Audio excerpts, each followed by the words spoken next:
नमस्कार, हरियाणा न्यूज देख रहे हैं आप और मैं हूं आपके साथ हितेंद्र।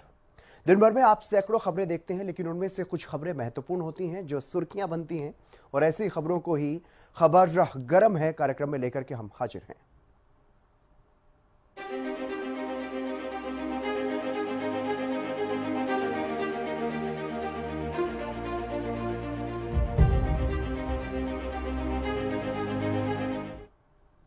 प्रधानमंत्री नरेंद्र मोदी ने आज विकसित भारत संकल्प यात्रा के लाभार्थियों के साथ संवाद किया है और इस दौरान उन्होंने साफ तौर पर यह कहा कि पीएम मोदी की गारंटी वाली गाड़ी को लेकर के लोगों में खासा उत्साह देखने को मिल रहा है।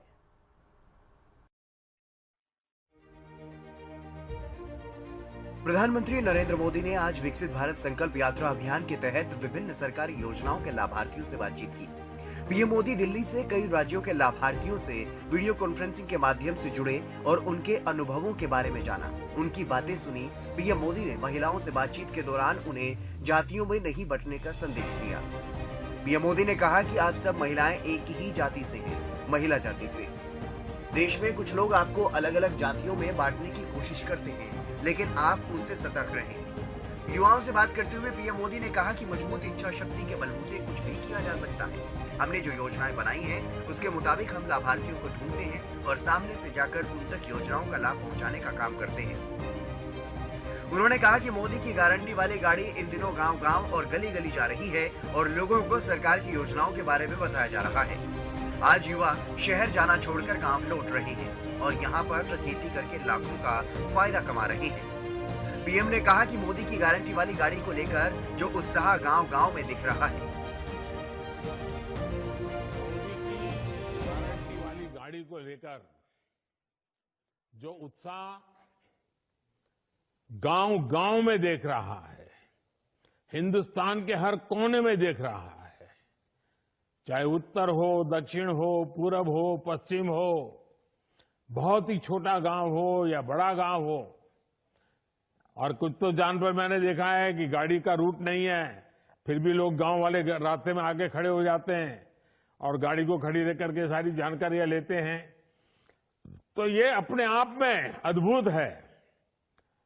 और अभी कुछ लाभार्थियों से जो मेरी बातचीत हुई है, मुझे बताया गया है कि इस यात्रा के दौरान 1.5 लाख से ज्यादा लाभार्थियों को अपने अपने अनुभव बताने का अवसर मिला और ये अनुभव रिकॉर्ड भी हुए हैं।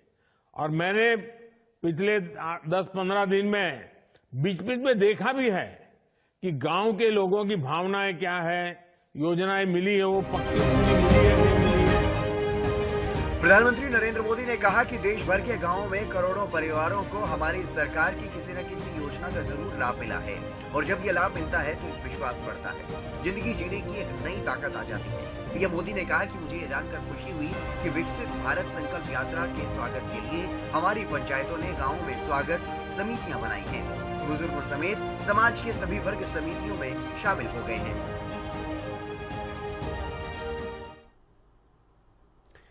विकसित भारत जन संवाद संकल्प यात्रा गांव-गांव जाकर के केंद्र सरकार व राज्य सरकार की जन कल्याणकारी नीतियों को जन जन तक पहुंचा रही है।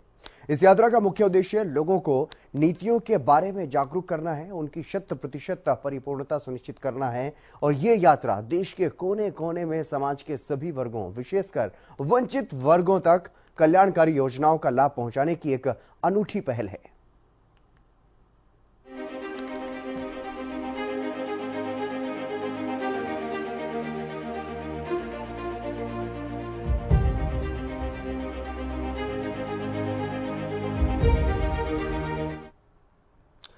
राजस्थान, छत्तीसगढ़ और मध्य प्रदेश में अभी तक बीजेपी सीएम चेहरे पर स्थिति साफ नहीं कर पाई है। ऐसे भी इसके पीछे क्या कुछ कारण हो सकते हैं, इस रिपोर्ट में आप देखिए। विधानसभा चुनाव परिणाम 2023 के 5 दिन बीत चुके हैं, लेकिन भारतीय जनता पार्टी मध्य प्रदेश, राजस्थान और छत्तीसगढ़ में मुख्यमंत्री नहीं चुन पाई।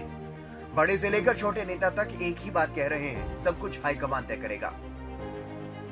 हाईकमान मतलब नरेंद्र मोदी, अमित शाह और जेपी नड्डा। हालांकि मुख्यमंत्री चुनने में हो रही देरी के गणित ने बड़े नेताओं की धड़कनें बढ़ा दी हैं। बीजेपी ने जब भी मुख्यमंत्री चुनने में 5 दिन से ज्यादा का वक्त लगाया, तब पार्टी ने पुराने के बदले नए चेहरे को तरजीह दी है।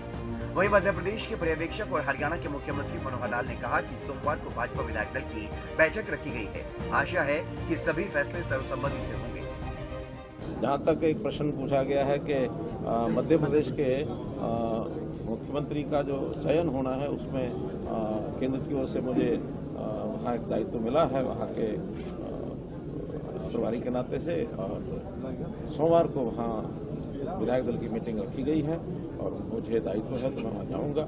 और मेरी आशा है जैसे हरियाणा जैसे भारतीय जनता पार्टी के किसी भी प्रदेश के अंदर सर्वसम्मति से जो भी फैसले होते हैं तो सर्वसम्मति से फैसले होंगे। विधायक दल का फैसला होगा, फिर पार्लियामेंट्री वोट की मुहर लगेगी और उसके बाद नए मुख्यमंत्री जो भी आएंगे वो अगले 5 साल के लिए अपना काम करेंगे। सर, केंद्रीय मंत्री और छत्तीसगढ़ के लिए भाजपा के केंद्रीय पर्यवेक्षकों में से एक अर्जुन मुंडा ने कहा कि बहुत जल्द मुख्यमंत्री के नाम की घोषणा कर दी जाएगी। आज कल में छत्तीसगढ़ जाएंगे और विधायक दल के साथ चर्चा के बाद ये फैसला लिया जाएगा। बहुत जल्दी आ जाएगा, बताएंगे। छत्तीसगढ़ अभी छत्तीसगढ़ का जब प्रवास होगा उस समय इन सारे विषयों पर चर्चा होने के बाद में दल फैसला करता है, विधायक दल फैसला करता है। मसलन 2017 में उत्तर प्रदेश में मुख्यमंत्री चुनने में बीजेपी ने 9 दिन का समय लगाया था। उस वक्त राजनाथ सिंह, मनोज सिन्हा जैसे बड़े नेता मुख्यमंत्री की रेस में शामिल थे, लेकिन बीजेपी ने नए चेहरे महंत योगी आदित्यनाथ को सीएम की कुर्सी सौंपी। उसी साल उत्तराखंड के चुनाव में भी बीजेपी को जीत मिली थी। पार्टी को यहाँ भी मुख्यमंत्री चुनने में 8 दिन का वक्त लग गया था। पार्टी ने त्रिवेंद्र सिंह रावत को मुख्यमंत्री बनाया था, जबकि बीएस खंडूरी, रमेश पोखरियाल निशंक जैसे पुराने नेता यहाँ मजबूत दावेदार थे। इसी तरह सीएम सिलेक्शन के लिए 2017 में हिमाचल और 2014 में महाराष्ट्र में पार्टी को 7 दिन का वक्त लगा था। दोनों जगहों पर बीजेपी ने पुराने चेहरे को नकार कर नए चेहरे को कमान सौंपी थी। हिमाचल में प्रेम कुमार धूमल और महाराष्ट्र में नितिन गडकरी मुख्यमंत्री पद के बड़े दावेदार थे। हरियाणा में भी बीजेपी को मुख्यमंत्री चुनने में 6 दिन का वक्त लगा था। यहाँ पार्टी ने नए चेहरे मनोहर लाल को मुख्यमंत्री बनाया था। 2013 में भी भारतीय जनता पार्टी को मध्य प्रदेश, छत्तीसगढ़ और राजस्थान में बम्पर जीत मिली थी।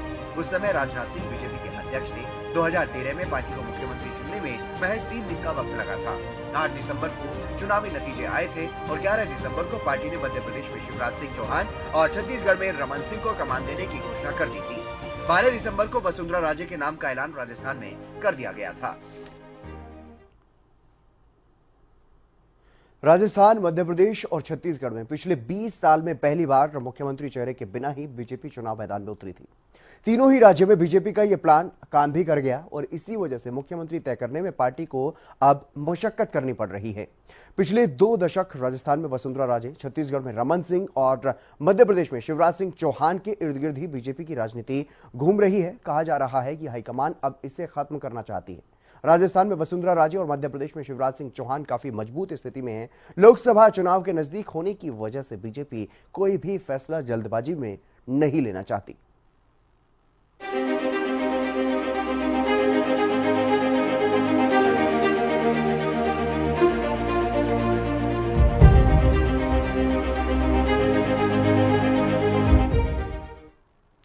राजस्थान में सीएम के चेहरे को लेकर के बीजेपी का सस्पेंस अभी तक बरकरार है और इसी को लेकर के कांग्रेस और बीजेपी में वार पलटवार का सिलसिला भी शुरू हो गया है।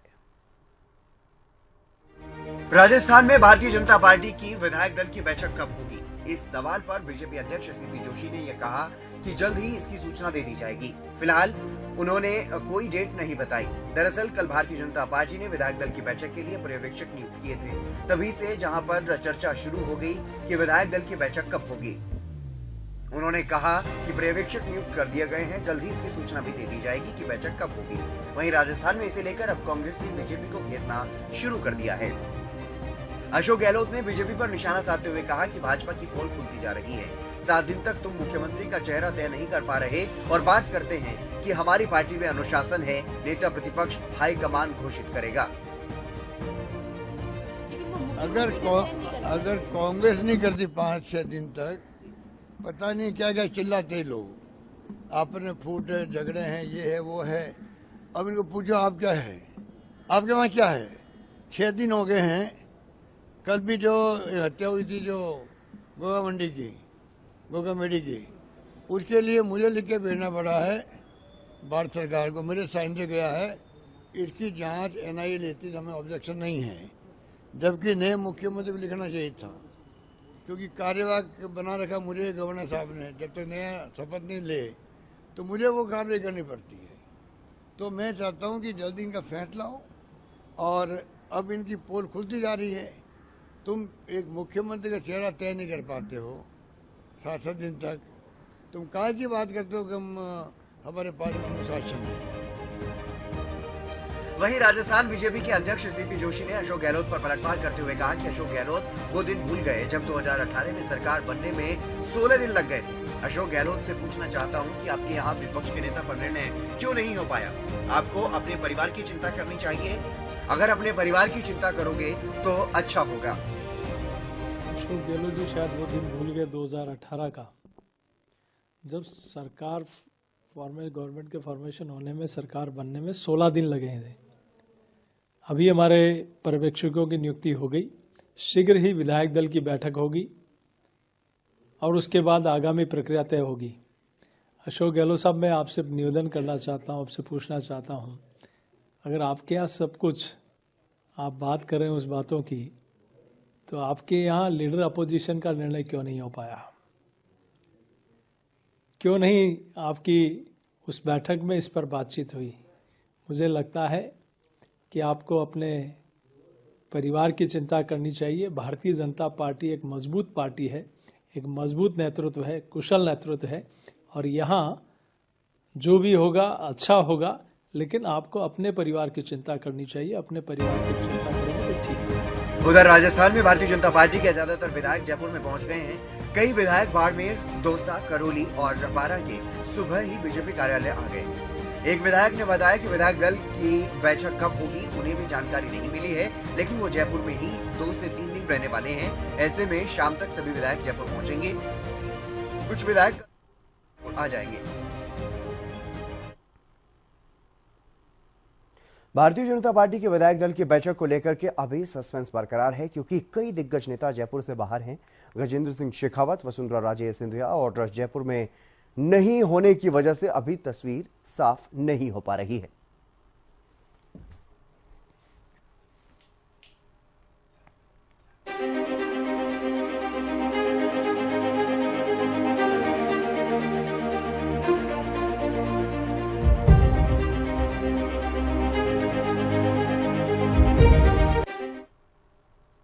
राजस्थान में कांग्रेस की सरकार चली गई है। ऐसे में कांग्रेस ने अब इस पर मंथन शुरू कर दिया है। राजस्थान कांग्रेस के सभी दिग्गज नेताओं को दिल्ली बुलाया गया, हार के कारणों की समीक्षा की गई।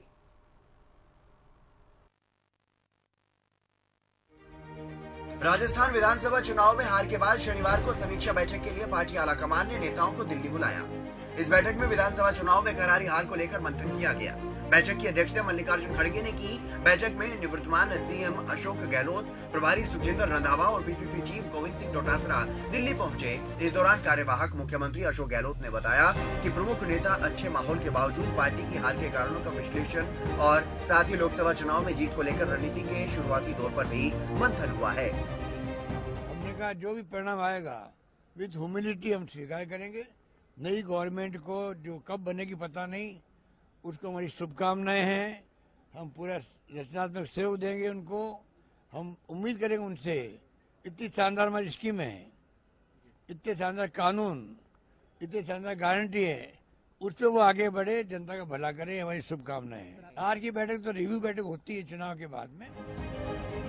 इस दौरान राजस्थान कांग्रेस नेता गोविंद सिंह डोटासरा ने ये कहा कि हम अपनी कमियों का विश्लेषण कर रहे हैं और आगामी लोकसभा चुनाव के लिए सुधार करेंगे। ये राजस्थान की जनता ने जो जनादेश दिया है उसको तो हम आदर से स्वीकार करते हैं। हमने अच्छी मेहनत की, योजनाएं हमारी अच्छी थी, चुनाव अच्छा लड़ा, लेकिन परिणाम जो सकारात्मक नहीं रहा। तो हम सब मंथन कर रहे हैं, चर्चा कर रहे हैं। तमाम जितने कैंडिडेट थे, हमारे संगठन के लोग थे, उनसे सबसे हम लोग चर्चा कर रहे हैं और चर्चा करने के बाद में आज पार्टी आलाकमान ने मीटिंग बुलाई। इससे पहले मंगलवार को राजस्थान विधानसभा चुनाव में करारी हार के बाद कांग्रेस के नवनिर्वाचित विधायकों की बैठक आयोजित की गई थी। विधायक दल की बैठक में नेता प्रतिपक्ष का फैसला हाईकमान पर छोड़े जाने का प्रस्ताव पारित किया गया था।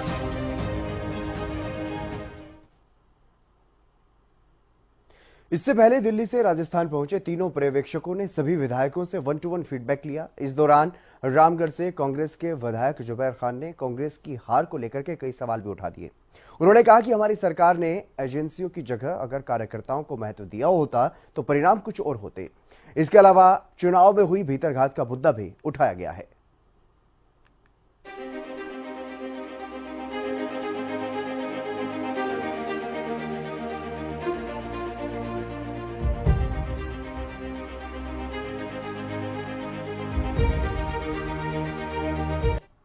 झारखंड में कांग्रेस के राज्यसभा सांसद के यहां से उनके ठिकानों के यहां से करोड़ों रुपए का कैश बरामद हुआ है, जिसके बाद आईटी की टीम जब वहां पर छापा मारने के लिए पहुंची तो नजारा देखने लायक था। झारखंड से कांग्रेस के राज्यसभा सांसद धीरज प्रसाद साहू के ठिकानों से 290 करोड़ रुपए से भी ज्यादा का कैश मिला है। इनकम टैक्स डिपार्टमेंट ने साहू से जुड़े ओडिशा और झारखंड के उनके ठिकानों पर छापेमारी की। इस छापेमारी के दौरान विभाग को अलमारी में करोड़ों रुपए भरे हुए मिले हैं। बताया गया है कि ये कैश ओडिशा और झारखंड में मौजूद उनके घरों से ही बरामद किया गया है। छापेमारी के दौरान का एक वीडियो भी सामने आया जिसमें कैश देखा जा सकता है। धीरज साहू के पास कितना कैश बरामद हुआ है इसका अंदाजा इस बात से लगाया जा सकता है कि लगातार 3 दिन छापेमारी करके नोट गिनने पड़े हैं। आलम ये रहा कि नोट गिनने के लिए लाई गई मशीनों की क्षमता भी कम पड़ गई। नोट गिनने के लिए 3 दर्जन मशीनों को मंगाया गया था जो कम पड़ गई। एक रिपोर्ट के मुताबिक अधिकारियों ने बताया कि छापेमारी के दौरान 290 करोड़ रुपए कैश बरामद किए गए हैं। इन पैसों का कोई हिसाब नहीं है। कांग्रेस सांसद धीरज प्रसाद साहू पर भाजपा नेता निशिकांत दुबे ने कहा, जो रेड पिछले 3 दिन से चल रही है उसमें 290 करोड़ रुपए की गिनती हो चुकी थी। 8 लोकर खुलना बाकी है, 10 कमरे खुलने बाकी है। ये संख्या अगर 500 करोड़ तक चली जाए तो आश्चर्य नहीं है। नेहरू की बात क्यों करते हैं? कांग्रेसियों को यही सबसे बड़ी समस्या है, झारखंड मुक्ति मोर्चा को यही समस्या है। लेकिन आज ही आप देखें कि रेट जो चल रहा है पिछले 3 दिन से, कांग्रेस के ही सांसद हैं, वरिष्ठ सांसद हैं, तीसरी बार के सांसद। सुबह तक की जो मेरी जानकारी थी हवाई जहाज में चढ़ने के पहले तक 290 करोड़ रुपया कैश गिनती हो चुका था। 8 लॉकर खुलना बाकी है, 10 कमरे खुलने बाकी हैं। ये संख्या जो है वो 500 करोड़ तक चली जाए तो मुझे बहुत आश्चर्य नहीं होगा। 500 करोड़ तो कैश है। फिर जो संपत्ति है वो संपत्ति हजारों करोड़ की होगी, जो कागज इनक्रिमिनेटिंग जो है डॉक्यूमेंट्स मिले हैं। तो ये कांग्रेस ने पूरे देश के अर्थतंत्र को, पूरे देश के सिस्टम को खोखला बना दिया है। दरअसल इनकम टैक्स डिपार्टमेंट की टीम ने बुधवार को ओडिशा के बहुत डिस्टिलरी प्राइवेट लिमिटेड और उससे जुड़ी कंपनियों पर छापेमारी की। इन कंपनियों के संबंध धीरज साहू से है। इसके अलावा Baldev Sahu infra private limited company भी छापेमारी के दायरे में आई, जिसका सीधा संबंध कांग्रेस सांसद से है। विभाग ने ओडिशा के संबलपुर, बोलांगीर, टिटीरागढ़, बौद्ध, सुंदरगढ़, राउरकेला और भुवनेश्वर और झारखंड के रांची और बोकारो में भी छापेमारी की है। कांग्रेस सांसद की तरफ से अभी तक इस मामले पर कोई भी टिप्पणी नहीं की गई है।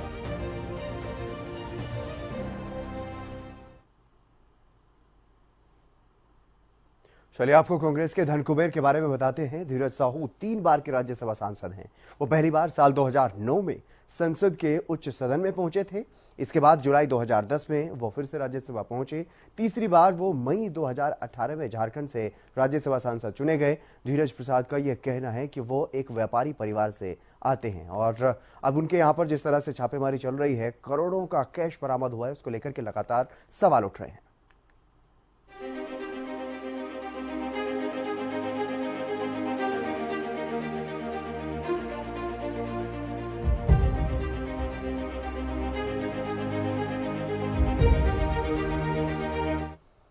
कांग्रेस सांसद धीरज साहू के ठिकानों से करोड़ों का कैश बरामद हुआ है, उसको लेकर के अब राजनीतिक वार पलटवार का सिलसिला भी चल रहा है। और इसी बीच हरियाणा बीजेपी के नेताओं ने भी कांग्रेस पर निशाना साधा।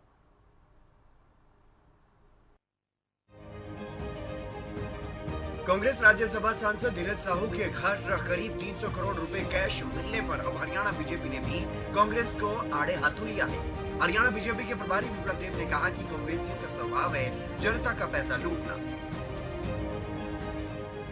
वहीं बीजेपी के राष्ट्रीय सचिव ओम प्रकाश धनखड़ ने कहा कि कांग्रेस के नेताओं ने देश की मेहनती जनता से जो धन दोनों हाथों से लूटा है उसकी पाइपलाइन लौटानी पड़ेगी, ये मोदी की गारंटी है। कांग्रेस ने अपने नेताओं को करप्शन का एटीएम बना दिया है। धनखड़ ने कहा कि कांग्रेस की मोहब्बत की दुकान से निकला नोटों का पहाड़ निकल रहा है।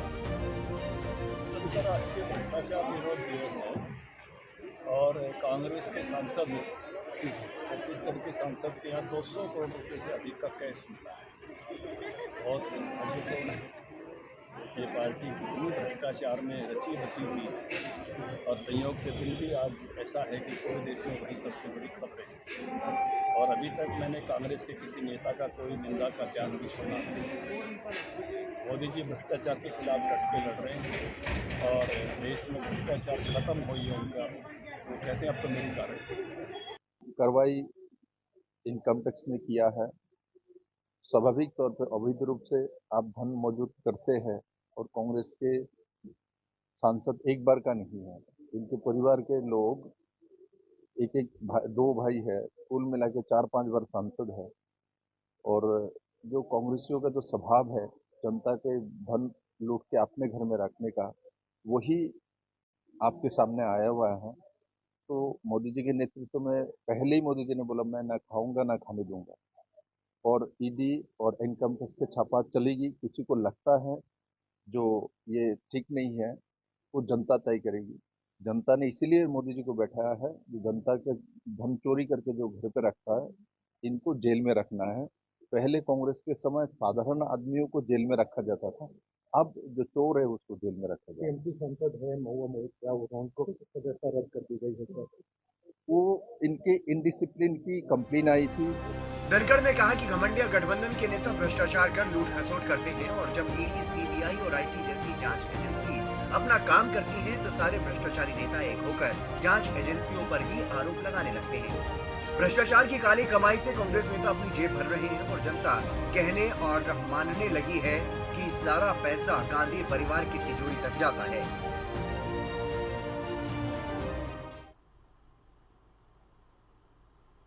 पिछले कुछ समय में विपक्ष के नजरिए से ऐसे केस की अगर बात की जाए तो बेंगलोर में कांग्रेस नेता के रिश्तेदार के घर से मिले 42 करोड़ रुपए का कैश वहां से बरामद हुआ था। यूपी विधानसभा चुनाव के समय आईटी की रेड में पीयूष जैन के यहां से मिले 200 करोड़ रुपए कैश। जुलाई 2022 में ममता दीदी के मंत्री पार्थ चटर्जी के ठिकानों से 50 करोड़ रुपए कैश और करोड़ों के गोल्ड और 142 करोड़ रुपए चेन्नई में आयकर विभाग की छापेमारी के दौरान जब्त किए गए थे। जून 2022 में सत्येंद्र जैन के ठिकानों से ईडी को 2.82 करोड़ रुपए कैश मिला था और साथ में सोने की 133 सिक्के। झारखंड में मई 2022 में ईडी की छापेमारी में अधिकारियों के घर से 20 करोड़ से अधिक कैश बरामद हुआ था। अब धीरज साहू के घर मिले इस कैश ने विपक्ष को घेरने का मौका फिर से दे दिया है।